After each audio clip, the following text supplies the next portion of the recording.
Deus da provisão, né? Vamos, neste momento, né, eu gostaria de trazer uma palavra ao seu coração nesta tarde. Vamos ler neste momento Lucas, capítulo 5, a partir do versículo 11. É uma palavra bem conhecida, um texto bem conhecido, eu creio que a grande maioria das pessoas conhecem, mas eu creio que nós podemos extrair muitas lições preciosas para os nossos corações através desse texto, que está aqui, né, a partir do versículo 11, que diz assim: E disse: um certo homem tinha 2 filhos, e o mais moço deles disse ao pai: Pai, dá-me a parte da fazenda que me pertence. E ele repartiu por eles a fazenda. E poucos dias depois, o filho mais novo, ajuntando tudo, partiu para uma terra longínqua, e ali desperdiçou a sua fazenda, vivendo dissolutamente. E havendo ele gastado tudo, houve naquela terra uma grande fome, e começou a padecer necessidade. E foi e chegou-se a um dos cidadãos daquela terra, o qual o mandou para seus campos a apacentar porcos. E desejava encher o seu estômago com as bolotas que os porcos comiam, e ninguém lhe dava nada. E caindo em si disse: Quantos trabalhadores de meu pai têm abundância de pão, e eu aqui pereço de fome? Levantar-me-ei e irei ter com meu pai, e dir-lhe-ei: Pai, pequei contra o céu e perante ti, já não sou digno de ser chamado teu filho, faze-me como um dos teus trabalhadores. E levantando-se foi para seu pai, e quando ainda estava longe, viu o seu pai, e se moveu de íntima compaixão, e correndo lançou-se-lhe ao pescoço e o beijou. E o filho lhe disse: Pai, pequei contra o céu e perante ti, e já não sou digno de ser chamado teu filho. Mas o pai disse aos seus servos: Trazei depressa a melhor roupa e vestilho, e pondo-lhe um anel na mão e sandália nos pés, e trazei o bezerro cevado e matai-o, e comamos e alegramo-nos, porque este meu filho estava morto e reviveu, tinha-se perdido e foi achado. E começaram a alegrar-se. E o seu filho mais velho estava no campo, e quando veio e chegou perto da casa, ouviu a música e as danças. E chamando um dos servos, perguntou-lhe que era aquilo. E ele lhe disse: Veio teu irmão, e teu pai matou um bezerro cevado, porque o recebeu são e salvo. Aleluia. Amém, meus queridos. Não é uma palavra conhecida, um texto conhecido, né, do filho pródigo, né? E nós vemos através da história deste filho pródigo que errar faz parte de um processo de crescimento. Errar faz parte das nossas vidas. Nós erramos muitas vezes, né? Ninguém aprende a fazer certo sem primeiro errar, né?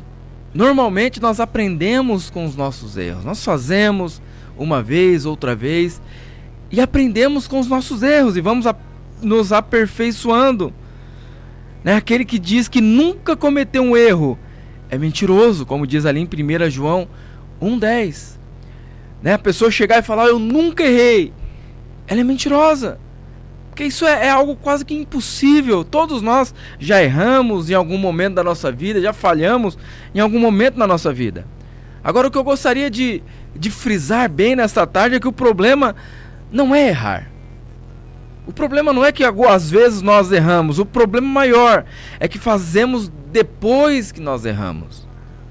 É o que você faz depois de um erro. Isso é o que importa, né? Muitos permanecem neste erro, né? Muitas pessoas falam: não, agora eu já errei mesmo, agora eu vou continuar, né? Como aquele porco que volta para a lama e se suja, e cada vez se suja mais, né?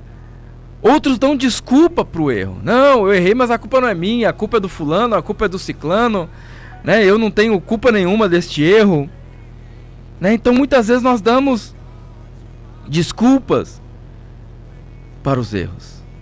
E esse texto que nós lemos nessa manhã, o texto do filho pródigo, é uma parábola que Jesus contou, onde ele conta a história de um filho que tomou a decisão errada.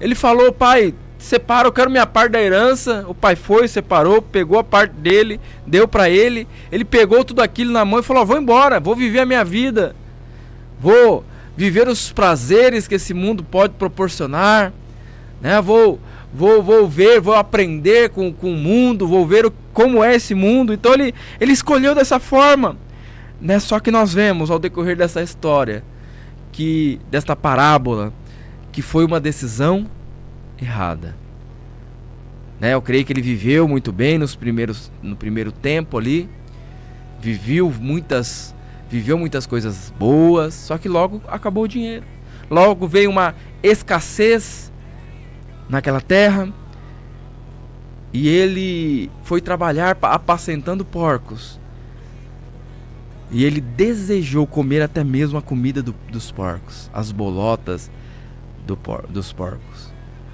Então ele tomou uma decisão errada, mas ele reconheceu o seu erro, né? E ele procurou mudar. Ele falou: mas até os jornaleiros, até os empregados do meu pai lá têm o que comer, e eu estou aqui sem ter o que comer. Ali ele reconhece que ele errou. Ele reconhece, ele aprendeu que viver longe da presença do pai é desperdiçar a vida. Veja bem, viver longe da presença do pai é desperdiçar a vida. E hoje nós vamos aprender juntos 4 passos para reparar um erro. 4 passos para repararmos. Eu errei, e agora? Eu tomei uma decisão errada, eu fui para um rumo que eu não deveria ter ido, eu fiz algo que não era para ter feito.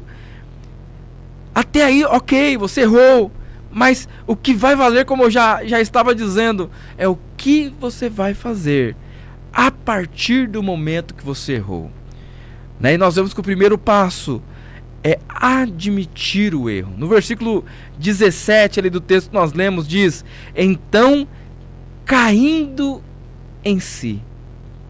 Então ele cai em si. Ele olha ali para aqueles porcos, vê que ele estava desejando a comida dos porcos, e ele cai em si. Então, admitir que errou, admitir o erro, é o primeiro passo para procurar o caminho certo. Em primeiro lugar, não fique tampando o sol com a peneira, não fique colocando a culpa em outros, não fique falando: não, eu fiz, mas não foi culpa minha, foi do fulano, do ciclano, mas a culpado foi a situação, não foi eu. Não fique tentando reparar ou dar desculpa por seu erro, ou até mesmo se aprofundar: mas já que eu errei, agora eu vou, né, como diz o ditado popular aí, agora eu vou chutar o balde. Não é dessa forma. Jamais iremos provar que nós mudamos se nós não admitirmos o nosso erro. Então você errou, meu querido. Admita que você mudou. Admita que você mudou, né? A primeira decisão que o filho pródigo toma aqui foi tomar um caminho de regeneração. Foi admitir o erro, falando: não, eu estou errado, eu saí da casa do meu pai. Ele lembrou, creio que ele começou a pensar nos dias em que ele vivia na casa do pai. Falou: nunca me faltou nada, eu nunca tive fome. Do menor das pessoas que trabalhavam lá ao maior, todos tinham que comer, e eu estou passando fome. Ali ele admite: eu errei. Segundo passo, tome uma atitude. Então, em primeiro lugar, você vai admitir que errou. Em segundo lugar, tome uma atitude. No versículo 18 vai dizer ali: eu me levantei e irei ter com meu pai. Então ele fez algo. Ele poderia apenas ter reconhecido o erro e falado: meu Deus, o que eu fiz, né? Por que eu tomei essa decisão? E ficado lá à beira do caminho, passando por problemas. Mas não, ele decidiu, falou, não, vou me levantar e irei ter com meu pai. Ele teve uma decisão, uma atitude. Ele falou, não, eu vou me levantar, eu não vou ficar prostrado, caído, desejando comer a comida dos porcos, eu não vou ficar dessa forma, eu vou me levantar e irei ter com meu pai, eu vou voltar para minha casa. Muitos reconhecem o erro, mas nunca fazem nada. Eu estou errado. E se vitimiza, se prostra, mas não faz nada, não toma uma decisão, não toma, né, não faz algo, não se levanta, mas fica prostrado ali. Outros até começam a mudar, mas não perseveram, não continuam. Errou, reconheceu, começou a se levantar, mas não tem forças e cai de novo. Se você, meu querido, precisa de uma mudança, tome uma atitude hoje ainda. Não espere para amanhã, né? Como a Acreditar diz, não deixe para amanhã o que você pode fazer hoje. Tome uma decisão ainda hoje. Hoje eu preciso me levantar. Hoje eu preciso tomar uma atitude. Hoje eu preciso sair dessa maneira que eu estou vivendo e tomar uma decisão diferente, viver de algo diferente na minha vida. É hoje. Faça isso, meus queridos. O terceiro passo é confessar o erro. Confessar o erro. Né? Nós vemos aqui no versículo 18, parte B, pequei contra o céu e perante ti. Ele está dizendo ali, eu vou dizer para meu pai quando eu chegar lá, meu pai, eu pequei contra os céus, e eu pequei contra o Senhor também. Depois que o filho pródigo reconheceu o seu erro, depois que ele tomou uma atitude, ele se levantou, ele teve a atitude de confessar ao pai que ele tinha errado. Ele confessou, pai, eu errei, eu não devia ter feito isso. Senhor, eu tive essa atitude, mas eu não deveria ter feito isso. A confissão é uma consequência na vida de uma pessoa que se arrepende de algo errado. Então, a maior evidência de que você se arrependeu de algo é a confissão, que você confessa. Se não há confissão, não há arrependimento verdadeiro. Se você se arrependeu de verdade, não, eu fiz, eu admiti, né, eu tomei uma atitude ali, eu preciso confessar, Senhor, eu pequei. Senhor, eu fiz isso. Senhor, eu tomei essa atitude, eu não deveria ter feito, mas eu fiz. A Bíblia diz que se confessarmos os nossos pecados, o Senhor é fiel e justo para nos perdoar. Diz ali em 1 João 1:9. Se confessarmos os nossos pecados, o Senhor, ele é fiel e justo para nos perdoar. Mas para que o Senhor nos perdoe, nós precisamos nos arrepender. E não apenas nos arrependermos, mas confessarmos aquilo que nós fizemos de errado. Isso é de fundamental importância. E o quarto passo que nós podemos tirar aqui como lição que o filho pródigo fez, né? Em primeiro lugar, ele admitiu o seu erro. Em segundo lugar, ele tomou uma atitude. Em terceiro lugar, ele confessou o seu erro. Ele confessou que ele estava errado. E o quarto passo, ele se humilhou. Então, nos humilhar diante do Pai. Versículo 19 diz: já não sou digno de ser chamado teu filho. Ele fala: Senhor, eu errei, eu pequei, eu fiz tudo errado, eu saí da casa do Pai, eu perdi tudo. Senhor, eu não sou digno mais de ser chamado teu filho. Eu não mereço ser chamado de teu filho. Se humilhar diante de Deus é reconhecer a nossa total dependência dele. Fala: Senhor, eu não consigo sozinho. Senhor, eu sozinho eu não conseguirei, eu não irei até o final. Deus, até o final eu não conseguirei chegar se o Senhor não estiver comigo. Eu não sou nada, eu não tenho nada. Se humilhar, fala: Senhor, eu preciso do Senhor para que eu seja ou para que eu tenha algo. Eu preciso do Senhor. Então nós precisamos nos humilhar, e humilhar é reconhecer que somos dependentes de Deus. Foi o que o filho pródigo fez. A Bíblia diz que quando nos humilhamos diante de Deus, Ele nos exalta. Tiago 4:10. Quando nós nos humilhamos diante de Deus, quando nós nos prostramos diante do Senhor, quando nós reconhecemos que Ele é Deus, quando nós reconhecemos que Ele tem todo o poder nas tuas mãos, quando nós reconhecemos que nós não somos nada sem esse Deus, aleluia, Ele nos exalta. Glória a Deus.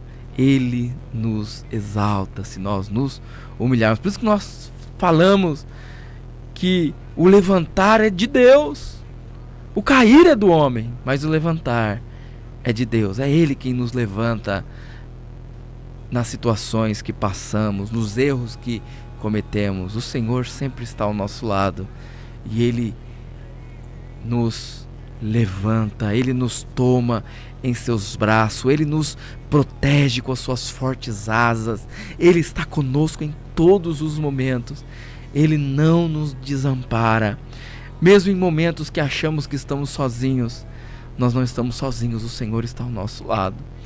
Né? Como aquela história que diz que o homem estava andando e ele via os seus passos na areia e via outros 2 passos do Senhor, de Jesus, andando juntamente com ele. E ele está andando ali, e em um certo momento ele olha para o chão e vê apenas uma pegada e não mais 2. E aí ele fala: Senhor, por que o Senhor me desamparou? Por que o Senhor me deixou só? Aí ele responde: não, meu filho, naqueles momentos que você via apenas um passo, 2 pés, naquele momento eu estava te carregando no colo. Então há momentos, meus queridos, que achamos que estamos sós. Há momentos que achamos que não iremos conseguir, mas o Senhor está conosco. E se nós nos humilharmos, se nós nos colocarmos diante da presença do Senhor, Ele cuidará de nós. Ele não nos deixará e nós seremos mais do que vencedores em nome do Senhor Jesus. Meus queridos, após este processo de regeneração do filho pródigo, veio a exaltação. O pai providenciou para o filho a melhor túnica. O que significa túnica? Significa símbolo de provisão. Então o pai colocou uma túnica sobre o seu filho como sinal de provisão, que Deus proveria para ele todas as coisas. Ele colocou um anel em seus dedos, que é um símbolo de honra e de possessão. Ou seja, ele fez tudo isso, ele perdeu ali a herança que havia dado a ele, mas quando ele volta para o pai, é reestabelecida uma posição de honra. Ele volta para o mesmo estado de filho, porque o filho pródigo chega e fala: Senhor, eu não sou digno de ser chamado teu filho, mas me aceite como um dos seus empregados. E ele fala: não, você é filho. E foi restabelecida aquela posição de honra. Ele coloca alpacas em seus pés, que é símbolo de sustento. Fala: não, meu filho, eu vou te sustentar. É isso que Deus fala para você, meus queridos. Ele coloca alpacas em teus pés e fala: eu irei te sustentar. É eu que te sustento a cada dia. Confia em mim. Aleluia. Ele deu alimento, ele matou ali um bezerro cevado, né? Símbolo de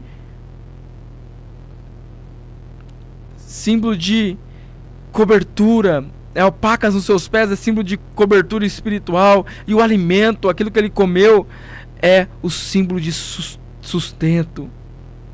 E uma festa.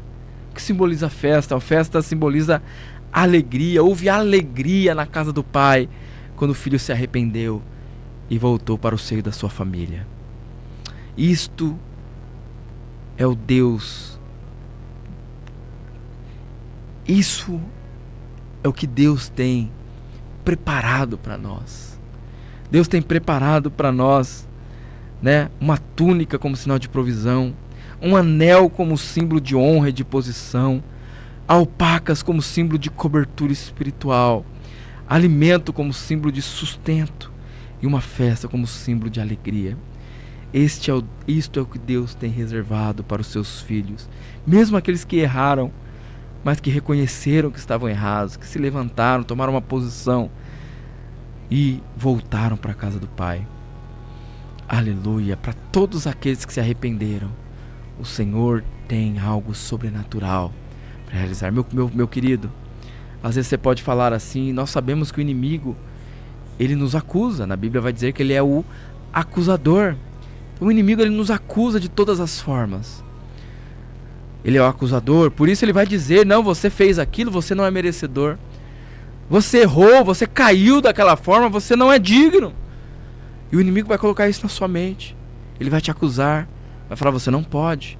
Sozinho você realmente não consegue. Mas a partir do momento que você reconhece que você errou, a partir do momento que você se levanta, toma uma posição, você resolve voltar para a casa do Pai. Aleluia, você se arrepende. Aí o seu Pai, o seu Deus, ele te recebe. Aleluias. E te restitui tudo aquilo que foi perdido, toda a sua posição, e você será mais do que vencedor. Por isso não dê ouvidos às acusações do inimigo. Ele quer que você fique do jeito que você está. Mas não, o Senhor, ele não te acusa. Quem te acusa é o inimigo. O Senhor, ele te perdoa quando você se arrepende e confessa. E ele te restitui a posição de honra e de glória. E você será mais do que vencedor em Cristo Jesus. Amém, meus queridos? Que Deus te abençoe poderosamente através desta palavra.